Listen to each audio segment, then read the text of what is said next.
والحمد لله ولا إله إلا الله سبحان الله والحمد لله ولا إله إلا الله قل إنما أدعو ربي ولا أشرك به أحدا قل إني لا أملك لكم ضرا ولا رشدا قل إني لن يجيرني من الله أحد ولن أجد من دونه ملتحدا إلا بلاغا من الله ورسالاته ومن يعص الله ورسوله فإن له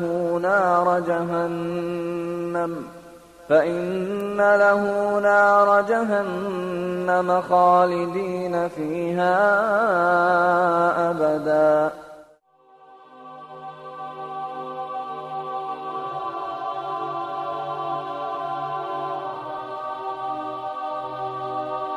See, when a person says, how can good people go to hell? My first question is, who defines what's good? Do you define what's good? Does society define what's good? From our position, we would say that the only one who has the right to define what is good is God. In fact, the very essence of what makes something good or evil is the fact that this notion of good and evil itself is anchored in a transcendental concept, something meaning it's something beyond ourselves, right? And so that is very, very important, the concept of good and evil. So the first thing I talk about is, well, who defines God, right? It can't just be, who defines good? Good can't just be defined by society or by you or me. So when a person said, why do good people go to hell? I'd say, well, who said that's a good person? Who decides what's good? Who decides what makes a person good? The other way to think about it is that truly good people don't go to hell. And truly good people, as far as God has defined it, as far as the Creator has defined it, good has a foundation. And that foundation starts with that person's relationship and recognition and obedience and submission to God. Sometimes people find this a hard concept to get their heads around. So what I try to do is explain this concept in a way that's a little bit familiar to us. And of course, in no way do I want to compare God to any created thing. I'm just trying to give the concept some framework through which we can understand.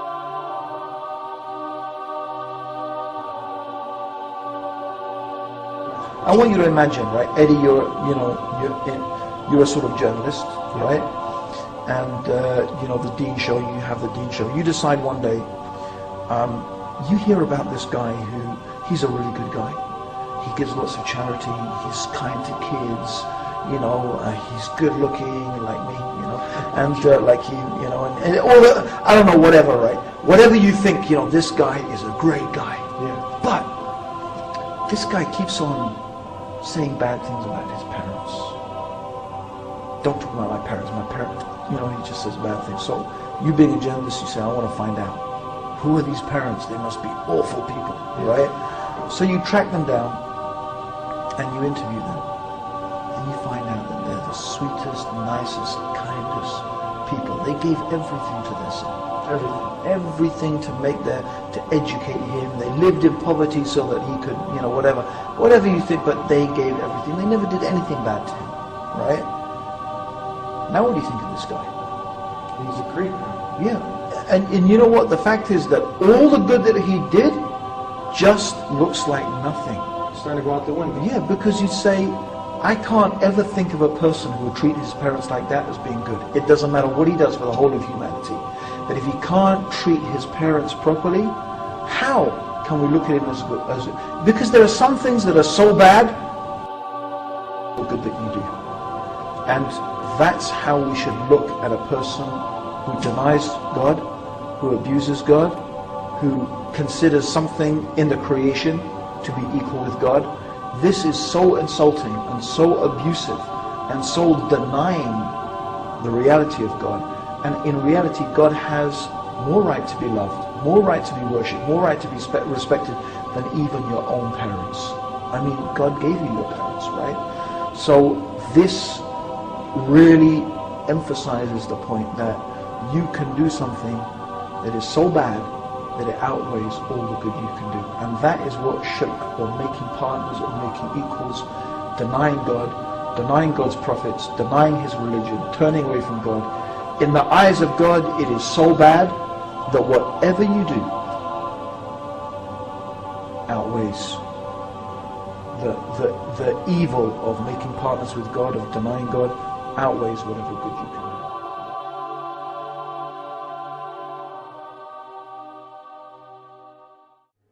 Now, let me inshallah begin by describing to you what Jahannam truly is.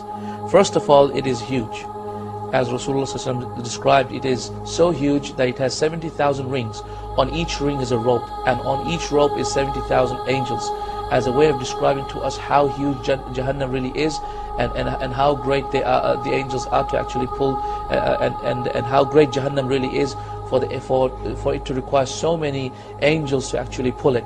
And so this is a size, an indication of the size. Also, once Rasulullah ﷺ was actually sitting down with his companions, and they heard a sound, and so Rasulullah ﷺ said, "Do you know what that sound was?"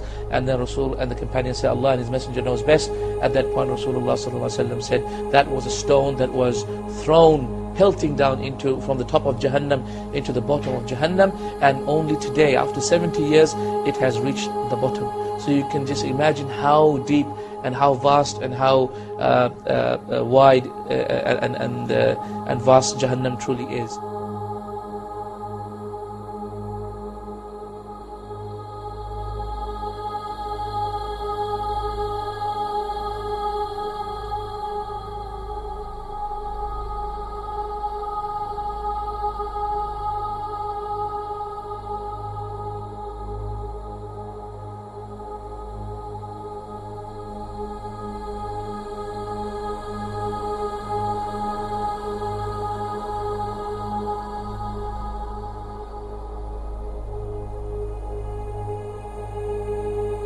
Also, we find that Rasulullah ﷺ had also described to us that the disbelievers in Jahannam will be made huge, meaning their bodies will be actually expanded. And the reason for that is so that they actually increase in their punishment.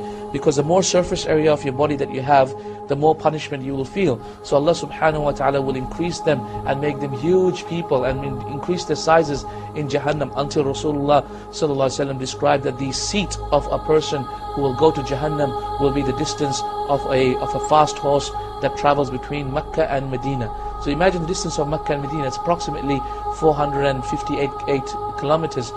This is the distance that will be the seat of a person in Jahannam. Also, Rasulullah described the size of the shoulders of a person who will go to Jahannam, from one shoulder to the other shoulder, and he said that the distance is the travel of a fast horse for 3 days travel. Also, we find that Rasulullah said in another authentic hadith, and these are primarily in Bukhari and Muslim, the hadith. And subhanAllah, if you just read Bukhari and Muslim regarding the description of Jahannam and the Quran, you will find a tremendous example and description of Jahannam in there. And we find that Rasulullah said that the molar tooth of a disbeliever in Jahannam will be the size of the mountain of Uhud. Will be the size of the mountain of Uhud. And brothers, the mountain of Uhud is not a small mountain. It's a great mountain. It's a great mountain. It's a great mountain. Then imagine 32 of them. Then imagine the head. Then imagine the body. When the Prophet ﷺ describes the thickness of the skin as also 3 days journey to taste the hellfire and the punishment of the hellfire and the punishment of the hellfire and the punishment of the hellfire and the